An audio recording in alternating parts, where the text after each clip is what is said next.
third leading cause of death, as published in the Journal of the American Medical Association, is MD-directed treatments.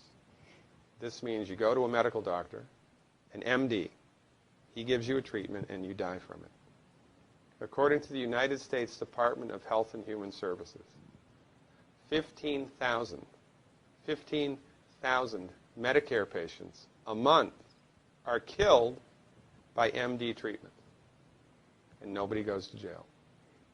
A handful of terrorists fly 2 planes into the Twin Towers. 3,500 people die, and we go to war. But 15,000 people a month are killed by medical doctor treatments, and we don't bat an eyelash.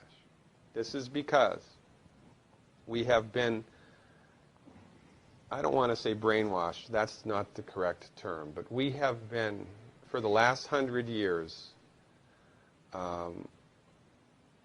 kind of led into this false belief. You know, I think it was Marcus Welby that started it, that the medical doctor is king and knows everything about everything. And really, you need to just shut up and follow your medical doctor's advice. Most people in the United States have no idea at all of the history of the evolution of medicine in the United States. In the early 1900s, it was a relatively level playing field between the chiropractors, the osteopaths, the homeopaths, and the MDs. In 1915, 1920, there was something called the Flexner Report. The Carnegie Corporation funded this man named Abraham Flexner. He went all around the country, and he went on stagecoach and train and horseback. This was before the interstate highway system, right? It took Flexner 5 years to do this. He went all around the country and did an inventory of all of the medical schools that prescribed drugs. He brought the list back to the Carnegies, who owned drug companies, and then the Carnegies and the Rockefellers gave millions of dollars of free money to the medical schools and hospitals in the United States that were prescribing drugs. That was the beginning of the end. After the Flexner Report, there was no more level playing field in the United States.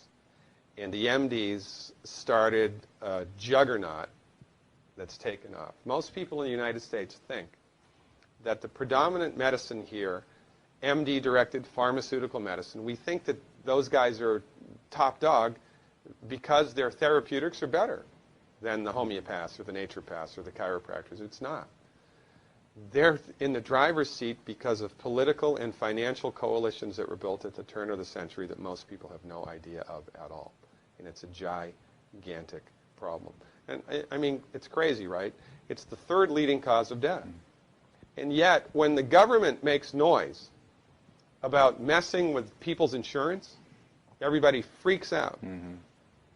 And that's a whole other thing to talk about, isn't it? Because what is medical insurance? When you buy medical insurance, what are you doing? You're betting that you're going to get so sick you will not be able to afford it. Mm-hmm. Right? Yeah. Right. And then, so you pay good money every month to gain access to a system of medicine that's the third leading cause of death in the United States. We need our heads examined, quite frankly. That's why we give, Dr. Wallach and myself collectively, we give 400 free lectures a year. And we're building a grassroots network because people don't know this. I mean, people, I come to my lectures and they look at me and say, couch potatoes live longer? Medical doctors, the third leading cause of death? You know, what's going on here? We're like the people, you know, in Galileo's time saying, hey, everybody, you know, it's the sun that's at the center of the solar system, not the Earth. Well, hey, everybody, the Earth is round, it's not flat. Or, hey, everybody, slavery's a bad thing. Right?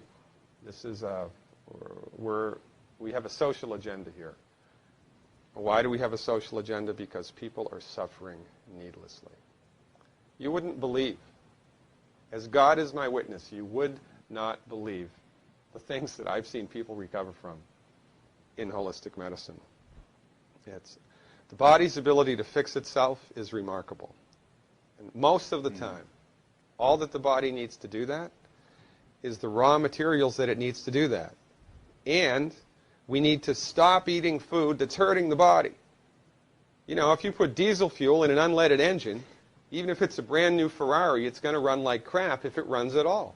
And there's nothing wrong with the car, it just had the wrong fuel. It's the same with the human body. You give the human body the raw materials that it needs, clean up the diet, Superman, Superwoman. And if you don't get to super status, then at least your blood pressure normalizes, at least your arthritis goes away, at least your anxiety and panic attacks go away, and you can sleep through the night.